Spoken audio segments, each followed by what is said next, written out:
Shalom Bapak Ibu sahabat Galilea yang diberkati oleh Tuhan Yesus. Mari kita siapkan diri. Seperti biasa kita mau bersaat teduh sebelum kita masuki dunia kerja kita hari ini. Mari kita berdoa. Bapa Surgawi, Bapa di dalam nama Tuhan Yesus, kami datang di hadapan-Mu mengucap syukur, bersuka cita sebab Tuhan adakan bagi kami hari ini. Semua karena anugerah-Mu. Kami percaya hari ini Tuhan merancangkan yang baik, hidup yang berkemenangan, bahkan lebih daripada pemenang bagi kami. Di saat kami tidur, Engkau menjaga, menyertai, memberkati, bahkan Engkau menyediakan segala yang kami butuhkan, yang kami perlu di hari ini. Terpujilah Engkau kekal untuk selamanya, yang sangat baik dalam kehidupan kami, yang kasih-Mu tidak pernah habis, dan yang rahmat-Mu selalu baru bagi kami. Terima kasih, kami bangga punya Allah seperti Engkau, Allah yang disembah oleh Abraham, Ishak dan Yakub, Allah yang kami muliakan, kami tinggikan, kami sanjung, kami sembah di dalam nama Yesus Kristus. Karena itu kami muliakan nama-Mu, datanglah kerajaan-Mu, jadilah kehendak-Mu di bumi seperti di surga. Urapi kami saat kami baca, dengar, dan renungkan firman-Mu, dan juga urapi hamba-Mu yang tidak ada apa-apanya. Setiap kata kalimat yang keluar dari mulutku adalah kata kalimat penuh kuasa, penuh urapan, yang mendengar diberkati, berakar, bertumbuh, berbuah di dalam Engkau. Kami diamkan seluruh suara hati kami kecuali suara Tuhan yang kami mau dengar. Di dalam nama Tuhan Yesus, kami siap dibentuk, kami siap diberkati. Setiap kita yang siap dibentuk, diberkati, berkata amin. Mari kita baca Mazmur 40 pada ayat 1 sampai dengan 18. Syukur dan doa. Demikian judul dari Lembaga Alkitab Indonesia. Untuk pemimpin biduan Mazmur Daud, aku sangat menanti-nantikan Tuhan, lalu Ia menjenguk kepadaku dan mendengar teriakku minta tolong. Ia mengangkat aku dari lubang kebinasaan, dari lumpur rawa. Ia menempatkan kakiku di atas bukit batu, menetapkan langkahku. Ia memberikan nyanyian baru dalam mulutku untuk memuji Allah kita. Banyak orang akan melihatnya, akan menjadi takut lalu percaya kepada Tuhan. Berbahagialah orang yang menaruh kepercayaannya pada Tuhan, yang tidak berpaling kepada orang-orang yang angkuh atau kepada orang-orang yang telah menyimpang kepada kebohongan. Banyaklah yang telah Kau lakukan, ya Tuhan Allahku. Perbuatanmu yang ajaib dan maksud-Mu untuk kami, tidak ada yang dapat disejajarkan dengan Engkau. Aku mau memberitakan dan mengatakannya, tetapi terlalu besar jumlahnya untuk dihitung. Engkau tidak berkenan kepada korban sembelihan dan korban sajian, tetapi Engkau telah membuka telingaku. Korban bakaran dan korban penghapus dosa tidak Engkau tuntut. Lalu aku berkata, sungguh aku datang, dalam gulungan kitab ada tertulis tentang aku. Aku suka melakukan kehendak-Mu, ya Allahku. Taurat-Mu ada dalam dadaku. Aku mengabarkan keadilan dalam jemaah yang besar, bahkan tidak kutahan bibirku. Engkau juga yang tahu, ya Tuhan. Keadilan tidaklah kusembunyikan dalam hatiku. Kesetiaan-Mu dan keselamatan daripada-Mu kubicarakan. Kasih-Mu dan kebenaran-Mu tidak kudiamkan kepada jemaah yang besar. Engkau Tuhan, janganlah menahan rahmat-Mu daripadaku. Kasih-Mu dan kebenaran-Mu kiranya menjaga aku selalu. Sebab malapetaka mengepung aku sampai tidak terbilang banyaknya. Aku telah terkejar oleh kesalahanku, sehingga aku tidak sanggup melihat. Lebih besar jumlahnya dari rambut di kepalaku, sehingga hatiku menyerah. Berkenanlah kiranya Engkau, ya Tuhan, untuk melepaskan aku. Tuhan, segeralah menolong aku. Biarlah mendapat malu dan tersipu-sipu mereka semua yang ingin mencabut nyawaku. Biarlah mundur dan kena noda mereka yang mengingini kecelakaanku. Biarlah terdiam karena malu mereka yang mengatai aku. Syukur, syukur. Biarlah gembira dan bersukacita karena Engkau, semua orang yang mencari Engkau. Biarlah mereka yang mencintai keselamatan daripadamu tetap berkata, Tuhan itu besar. Aku ini sengsara dan miskin, tetapi Tuhan memperhatikan aku. Engkaulah yang menolong aku dan meluputkan aku. Ya Allahku, janganlah terlambat. Bapak Ibu, ayat 18 ya. Aku ini sengsara dan miskin. Haleluya. Tetapi Tuhan memperhatikan aku. Engkaulah yang menolong aku dan meluputkan aku. Ya Allahku, janganlah terlambat. Saya mau katakan, dengar baik Bapak Ibu, bahwa Tuhan sumber pengharapanku. Ada amin? Katakan amin ya. Haleluya 12 kali. Nah, di ayat 5 dikatakan begini, berbahagialah orang yang menaruh kepercayaannya pada Tuhan. Saudara dan saya berbahagia kalau kita percaya kepada Tuhan. Tuhan yang kita percaya bukan Tuhan sembarangan. Ya. Tuhan yang menyatakan diri di dalam Yesus Kristus itulah Tuhan yang benar, yang menjamin keselamatan hidup kekal, bahkan yang mengatakan bahwa nama kita itu terdaftar di dalam kitab kehidupan. Haleluya. Ya kan? Kalau nama kita, nama saudara dan saya terdaftar di kitab kehidupan, berarti kita pasti masuk surga. Yang lain tidak terdaftar, ya jangan mimpi masuk surga. Haleluya. Nah, Bapak Ibu, Daud membuat keputusan yang sangat bijak saat ia sedang dalam keadaan terjepit. Apa itu? Keputusan apa itu? Yaitu Daud lari kepada Tuhan dan berharap pertolongan daripada Tuhan. Daud menyadari bahwa sekuat apapun, sehebat apapun dia, dan sepintar apapun otaknya, manusia tetaplah penuh dengan yang namanya keterbatasan. Betul? Karena itu Daud tahu benar dan sangat yakin bahwa janji Tuhan bukanlah seperti janji manusia yang begitu mudah merubah dan seringkali tidak ditepati. Sedangkan janji Tuhan adalah ya dan amin, bukan sekedar meninabobokan atau halusinasi kita. Dikatakan janji Tuhan adalah janji yang murni, bagaikan perak yang teruji 7 kali dimurnikan dalam dapur peleburan di tanah. Itu Mazmur 12 ayat 7. Itulah yang menjadi alasan Daud tidak pernah berhenti untuk berharap kepada Tuhan. Di Mazmur 40 ayatnya yang kedua ya, aku sangat menanti-nantikan Tuhan.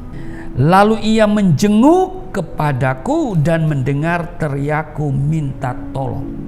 Bapak Ibu sahabat Galilea yang diberkati oleh Tuhan Yesus, melalui pengalaman hidup Daud ini, hendaknya iman dan roh kita semakin diteguhkan di dalam Tuhan, dan semangat kita tetap menyala-nyala dalam menjalani hidup ini. Dan mungkin saudara pernah mengalami yang namanya jatuh, ya mungkin saudara mengalami yang namanya dalam bisnis bangkrut. Saatnya saudara bangkit. Sekalipun ujian dan tantangan menghadang langkah kita, kita tetap semangat, bangkit, dan tentu kita selalu berharap dan berjalan bersama Tuhan. Janganlah semangat kita kendor, ya kan? Tetapi biarlah kita tetap memiliki semangat karena kita punya pengharapan di dalam Yesus tidak mengecewakan. Kita harus punya keyakinan bahwa semakin besar tantangan yang kita hadapi, semakin besar pula mujizat yang akan kita peroleh dari Tuhan. Ada amin? Sekali lagi saya mau katakan bahwa ya, kita harus yakin seyakin-yakinnya bahwa semakin besar tantangan yang kita hadapi, semakin besar pula mujizat yang akan kita peroleh dari Tuhan. Bapak Ibu sahabat Galilea yang diberkati oleh Tuhan Yesus, agar janji Tuhan itu kita dapatkan, kita harus bertindak dengan iman untuk meraihnya. Bukan ciut hati, bukan takut, bukan khawatir. Mari kita bertindak dengan iman. Kita melangkah dengan iman. Dan kalau kita melangkah dengan iman, maka dengar baik, setiap langkah kita menghasilkan mujizat. Amin. Jangan seperti 10 orang pengintai, ya kan? Dari 12 orang yang diutus Musa, yang hatinya langsung ciut, pesimis, dan langsung menyerah sebelum berperang. Itu 10 orang itu. Ya memang mereka melihat apa yang real, ya itu sebuah kenyataan. Tetapi mereka melupakan bahwa ada Tuhan yang berotoritas. Hanya 2 orang yang melihat hal itu, yaitu Yosua dan Kaleb. 10 orang itu selalu mengandalkan mata jasmani mereka. Tapi Yosua dan Kaleb, dia bukan hanya melihat dengan mata jasmani, tapi dia lebih mengedepankan mata rohani. Karena ada Tuhan yang menyertai. Jadilah seperti Kaleb dan Yosua yang memiliki keberanian untuk menghadapi musuh dikala semua orang mengalami ketakutan. Di Bilangan pasalnya yang ke-13 ayat 30, Kaleb mencoba menenteramkan hati bangsa itu di hadapan Musa. Katanya, "Tidak, kita akan maju dan menduduki negeri itu sebab kita pasti akan mengalahkannya." Wow, ini luar biasa. Keberanian Kaleb dan Yosua ini bukanlah tindakan yang nekat dan tanpa alasan.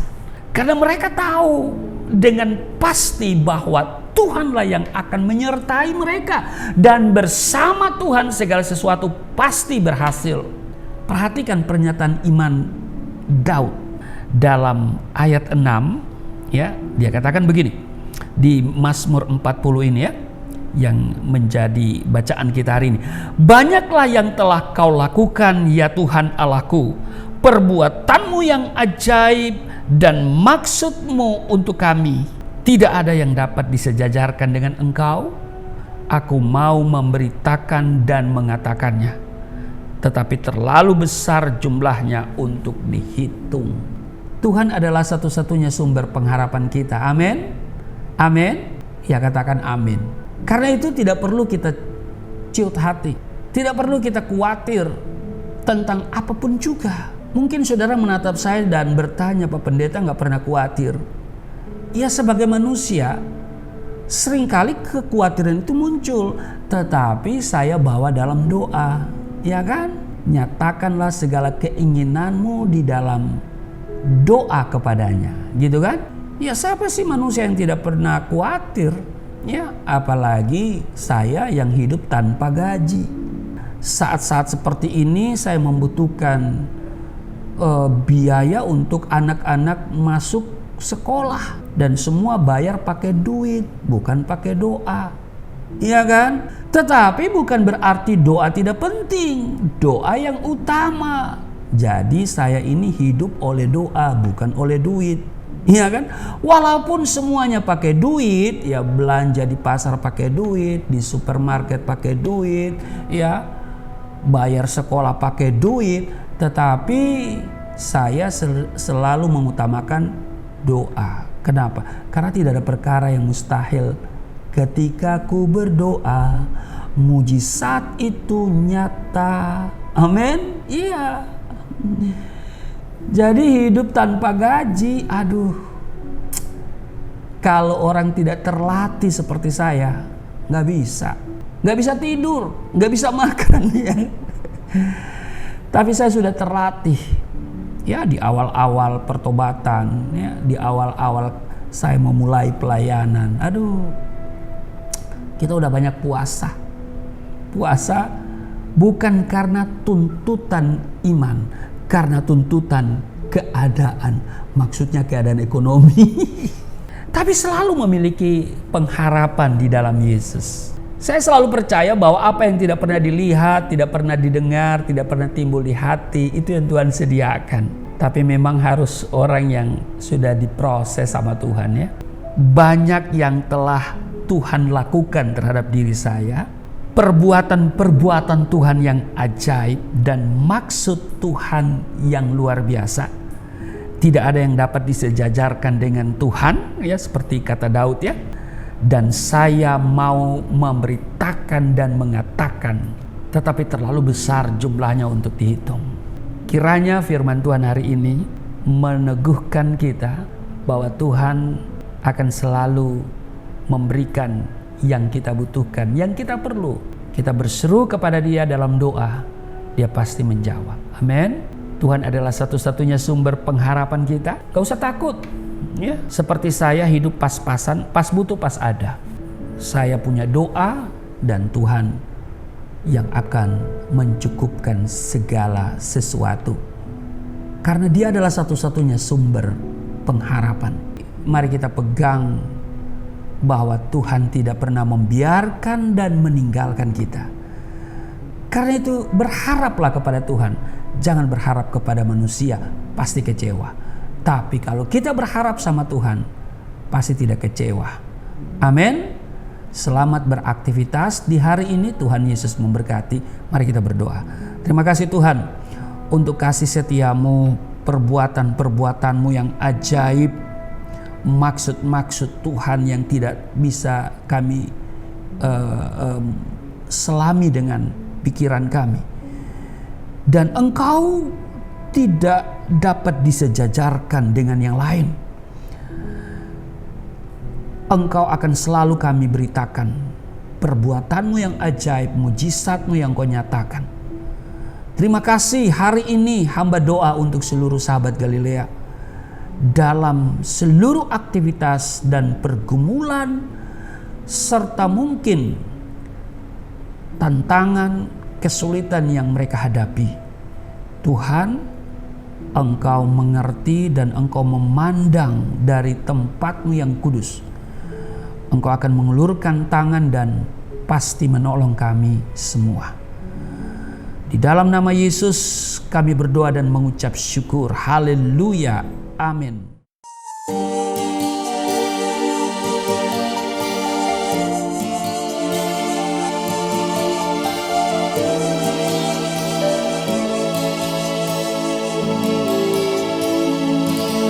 Bapa kami yang di surga,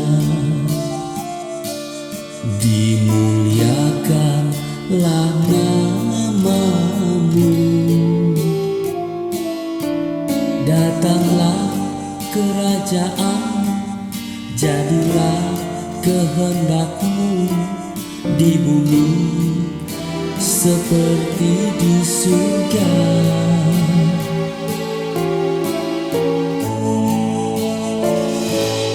Berikanlah kepada kami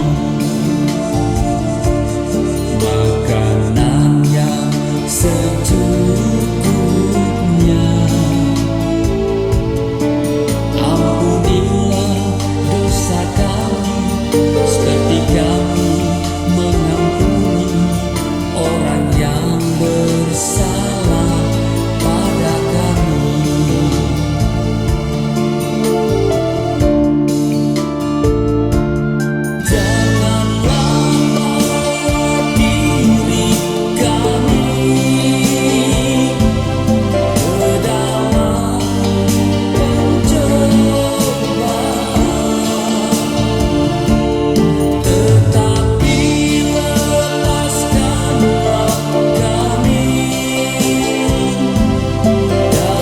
Segala